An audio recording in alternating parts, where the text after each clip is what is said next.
VinFast entered India this year with VF6 and VF7 SUVs. The company has allocated 16,000 crore rupees of investment here, including a 400-acre factory in Tamil Nadu.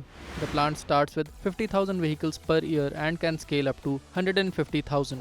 Right now, 24 dealerships are open in multiple metro cities.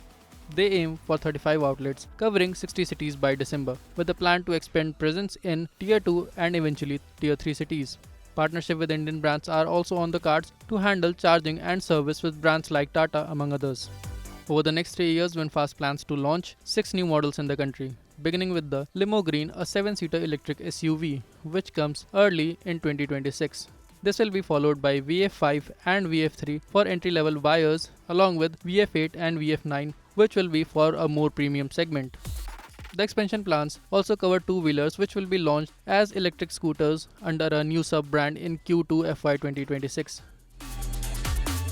Currently, the brand is conducting a feasibility study to develop new models for Indian roads based on dealer input.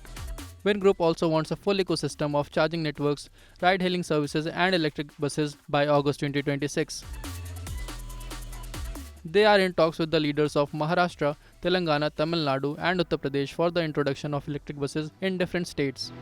Asia CEO Pham Sancho says India matters because of its population and government backing. The goal is to have vehicles plus infrastructure to match Vietnam's setup.